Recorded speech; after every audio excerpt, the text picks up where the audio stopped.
నువ్వు మాట్లాడి రికార్డు చూస్తా నేను చైర్మన్ కాదన్నావు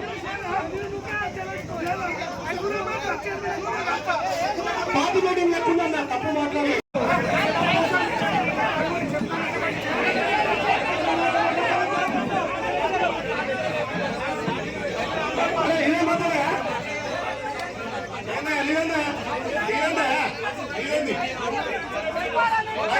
చైర్మన్ కాదన్నా చైర్మన్ కాదా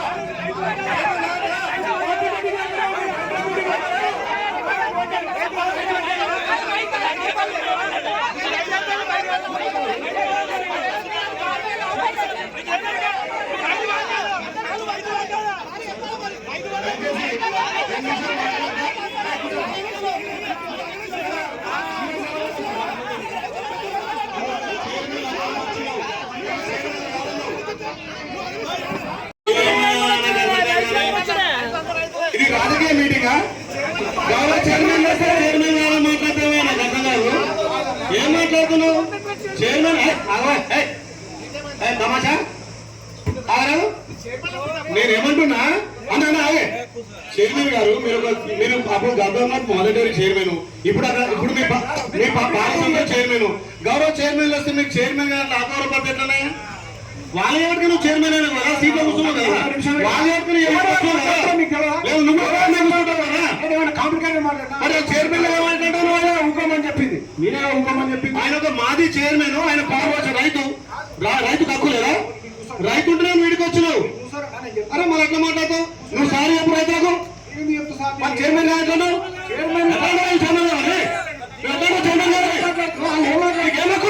తప్పు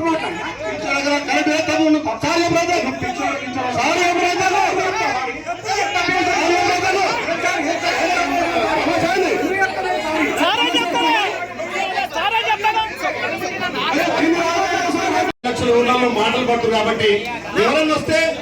ఎమ్మెల్యేలు ఇద్దరు రావచ్చు కానీ వాళ్ళు పాల్గొస్తలే వాళ్ళు చైర్మన్లే నేను ఎందుకన్నా ఇలా చైర్మన్ లేరు మొత్తం బయట వాళ్ళు అంటే వీళ్ళంతా చైర్మన్లు అని మీరు అట్లా మాట్లాడద్దు వాళ్ళు గౌరవ చైర్మన్లు ఇన్ని రోజులు బిల్లులు రాకుండా డైరీని కాపాడంలో వాళ్ళు కీలక పాత్రలు కాబట్టి నువ్వు చైర్మన్లు కాదన్నందుకు పార్టీ విషయం మాట్లాడుకుని మేమేమున్నా ఏం మాట్లాడుతున్నామో దానికి మీరే మాట్లాడితే నేను ఏం చేస్తాను అక్కడ ఉసం రైతులు వచ్చిన రైతులు చేయలేపరి మీరంతా రైతు కాదు రాజకీయ నాయకులు ఎట్లా స్వీకరణ గారు సహకరించకపోతే రైతుల నోట్లో మట్టి పడేది పాపం రైతులు 22-25 కోట్లు మునిగే వాళ్ళు సీక్రెట్ గారు దయచేసి మాట్లాడకపోతే చైర్మన్ గారు చెప్పండి మనం చెప్పుకోండి ఏం చైర్మన్ చెప్తాడు ఈ చైర్మన్ గారే చెప్పానండి మేము ఉద్యోగస్తుల గురించి రైతుల గురించి పెండింగ్ బిల్ల గురించి మేము కూడా కాంప్రమైజ్ ఒప్పుకున్నాం ఆ మాట చెప్తున్నారు మంచి మాట మేము కావాలంటున్నాము మేము కూడా కాంప్లికేటెడ్ చేస్తాను మీ సాగలే కదా చేస్తాను టీఆర్ఎస్ డైరెక్టర్ లేరా టీఆర్ఎస్ డైరెక్టర్ మీ పార్టీలు అందరి సహకారం సహకారం లేకపోతే ఎన్డీడీ వాడు రాడు ఎన్డీడీ ప్రైవేట్ సంస్థ గారు అది ఎక్కడ డైరీ లాస్ అయితే అక్కడ పోయి వాళ్ళు ఆ ప్రభుత్వం షూరిటీ ఇస్తే వాళ్ళు ఇస్తారు ఇవాళ దేశ చరిత్రలో ఎక్కడ కూడా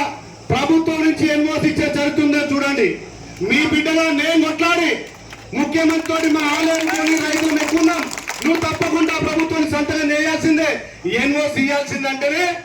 ఆ భూమికి ఎన్ఓసి ఇస్తే వాళ్ళు ముందుకు వచ్చిర్రు మీరు ఇప్పుడైనా నిజాలు మాట్లాడు మీరు 2 కోట్లు ఎవరి దగ్గర వచ్చినాయి రేపు మేము ఇస్తాము మేము రైతులకు ఇస్తాము ఇప్పుడు అడిగింది దానికి సమాధానం చెప్తా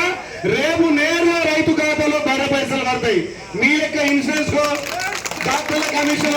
యాక్టర్ల కమిషన్ చైర్మన్ కమిషన్ చెయ్యం చైర్మన్ గారు నిన్నట్లేను తిన్నోళ్ళకే పడతాయి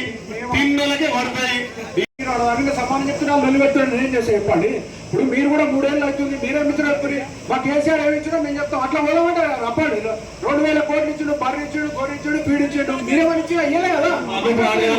మీలు నిన్ను బదిలిస్తే ఎవరు తిన్నాడే? ఇన్సూరెన్స్ ఇలా చర్చలు పోదామంటే బదిలిస్తే ఎవరికైనా బయట వచ్చినా ఇన్సూరెన్స్ పేరు నీళ్ళు నిండే, బలపడిపోతే నీళ్లు నిండే, డాక్టర్లు నీళ్లు నిండే. ఇక చర్చలో పో సార్, మంచోళ్ళు కొంచెం రీసెంట్ అవుతుంది వద్దు చర్చలు పోకు. ఎవరికైనా బరి ఎక్కడ వచ్చిందా? దాన స్కామ్, ఇన్సూరెన్స్ స్కామ్, బాగా స్కామ్ ఏం మాట్లాడుతుంది.